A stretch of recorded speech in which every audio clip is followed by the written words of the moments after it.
എങ്ങോട്ടാണ് പോണ ബ്രോ? ഞാൻ വെയിറ്റിംഗ് ആണ്. ഇത്രയും ദൂരം ട്രാവൽ ചെയ്യുന്ന ഈ കേരളത്തിന്റെ ബ്യൂട്ടി കാണാൻ വേണ്ടി മാത്രമാണ്. ആണോടാ പോയത്? എനിക്കറിയാൻ വയ്യ, കൊണ്ടുവരണ്ടായിരുന്നു. സത്യം, ഇവരൊക്കെ ആദ്യമായിട്ട് കാണുന്നത് ഇതൊക്കെ. എനിക്കറിയാം, നമുക്കിവിടെ കിടന്നിട്ടൊന്നും തോന്നുന്നില്ലല്ലേടാ. പല്ല് വെച്ചിട്ടല്ലേ? ഇല്ല 2 ദിവസം. അതാ ഞാൻ മലയുടെ വണ്ടിന്ന് മഞ്ഞ് മാത്രം കണ്ടിട്ടുള്ള കടലടാ കടൽ. വാ നമുക്ക് എടുത്ത് ചാടാടാ. വാ, വിഷ്വൽ ബ്യൂട്ടി അതിനല്ലേടാ. നിങ്ങളൊക്കെ സമ്മതിക്കണം ഇവിടെ ഉള്ള. ബ്രോ ഇതൊക്കെ എന്ത്? ഞാനൊക്കെ എണീറ്റ് പല്ല് വെച്ച് തുപ്പുന്നതേ ബീച്ചിലാണ്. അതൊക്കെ ഞാൻ പല്ല് പോലും തേക്കാറില്ല ബ്രോ. ഞാനും വലിയ തേക്കാറില്ല. എന്ത് പെയിന്റിംഗ് ആണ് ഇതൊക്കെ. ഈ വരച്ചവനെ കിട്ടൂടാ. എനിക്ക് 2 വരങ്ങ് വരയ്ക്കാനാണ്. എന്ത് രസൂടെ ഇത്.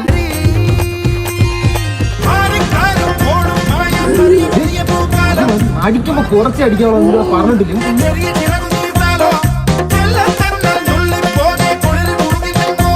എന്തൊരു മച്ചാണ്, സൂപ്പർ. വണ്ടിയൊക്കെ മേളി പാർക്ക് വെച്ചിരിക്കും. രാത്രി വെള്ളം അടിക്കുന്ന നീ വീട് കൊടുത്താൽ ഇനി എവിടെ പോകും? എടാ പോട്ട്, കുഴപ്പമില്ല, എടുത്തോണ്ട് പോട്ട്. പിന്നെ ഇവനെടുത്ത് കളഞ്ഞാണ് എന്റെ അപ്പൂപ്പൻ കണ്ട അങ്ങനെ നെഞ്ചൂട്ടി ചാവും. അങ്ങനെ ഞാനും കൂടെ ഒരുമിച്ച് ഇവിടെ അടിക്കുന്നത്. എന്റെ മൂത്രത്തിന് വരെ നല്ല ഡിമാൻഡാണ്. ഇവൻ പൈസ അക്കൗണ്ട് കിട്ടുന്നല്ലേ? ഇട്ടിട്ട് ഇപ്പൊ പോയാ പെട്ടെന്ന് ബ്രോ. നമ്മൾ ഇപ്പൊ വരാം കേട്ടാ ബ്രോ. ഇപ്പൊ വരാവേ.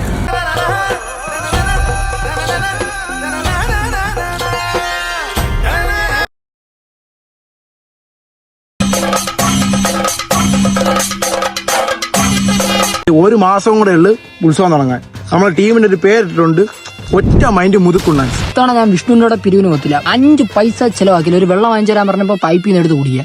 ഞാനും അനുസരിച്ചാണ് പിരിക്കാൻ പോണത്. എനിക്കറിയാം, ബാക്കി എല്ലാം കള്ളന്മാരാണ്. കഴിഞ്ഞ ഓണം എല്ലാം ആറാട്ട് പോകുന്നതിന് മുമ്പ് ഇവിടെ അടിച്ച് കിണ്ടായിട്ട് നിന്നത്. ഇത്തവണ ആറാട്ട് പോയതിനു ശേഷം നീയൊക്കെ എന്താന്ന് വെച്ചാൽ കാണിച്ചോണം. അച്ഛനാണ് പ്രശ്നം അറിയാലോ, ഞാൻ അടിക്കാൻ കാണത്തില്ല. അച്ഛൻ പ്രസിഡന്റ് ആണെന്ന് പറഞ്ഞിട്ടൊന്നും ഒരു കാര്യമില്ല അളിയാ.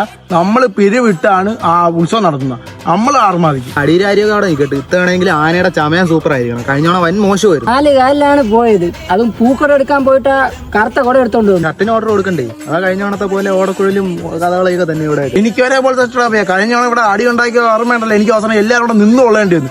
ഞാൻ ആ ഒരുത്തിനെ പിടിച്ചു മാറ്റുന്നപ്പോ പോലീസുകാരുടെ മുതുകുളക അടിച്ചു തന്നു. അല്ലെങ്കിൽ നമുക്ക് 2 എണ്ണം അടിച്ചുകൊണ്ട് പ്ലാൻ ആക്കിയ കുറച്ചുകൂടെ പ്ലാൻ ചെയ്യായിരുന്നു. എന്തായാലും പിരിക്കാൻ പോണം. ഉത്സവം എന്തായാലും 10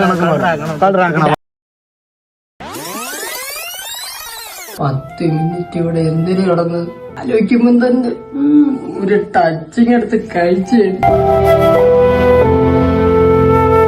അല്ലടാ, നിങ്ങളെങ്ങനെ ഇതിന്റെ അകത്ത് വന്ന? എന്തിനൂടെ നടന്നത്? സാറേ, ചേച്ചി, സാറേ, ഹലോ. ഇവിടെ ഒന്നും വേണ്ട പോലെ. സാർ, നമ്മൾ PPP കമ്പനിന്നാണ് സാർ. സാറിന് ഉപയോഗമുള്ള കുറച്ച് പ്രൊഡക്റ്റുകളാണ്. സാർ നമ്മൾ എടുക്കണ്ട. സാർ എടുക്കണമെന്നില്ല. സാർ വാ. പിന്നെ ഉപയോഗമില്ലാത്ത സാധനം ആരെങ്കിലും കൊണ്ട് വിൽക്കോളൂ. ഇവിടെ ഒന്നും വേണ്ട. ഇപ്പോ ഇതാണ് സാർ ഓടക്കുഴൽ. കലാവാസനയുള്ളത് സാറിനുണ്ട്. ഇടയ്ക്കിടയ്ക്ക് സാർ നല്ലൊരു പ്രൊഡക്റ്റ് ആണ് സാർ. വെളുത്തിട്ട് വേണ്ട സാറ് വിശ കാണുന്ന വെളുത്തിട്ട് പാടും. ഓടക്കുഴലൊക്കെ ഊതി ഊതി നടക്കാനുള്ള പ്രായമൊക്കെ കഴിഞ്ഞറാവ. നീ പോ, എനിക്കൊന്നും വേണ്ട. നീ പോ. വേറൊരു സാധനം സാർ. സാർ ഇത് നമ്മൾ അടിപൊളി സാധനം സാർ. സാർ ഇതാണ് പോസ്റ്റർ.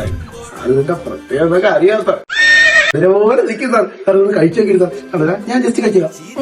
ജസ്റ്റ് ഒരു സാധനം എടുത്ത് സാർ കഴിച്ചു.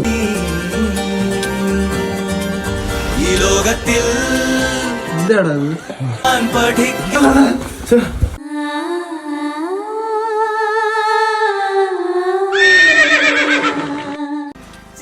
Sunscreen touching. അവിടെ പോയതിനു ശേഷം ഇവ മൊത്തം അടി തന്നെ. എന്നെ വിളിക്കത്തോലും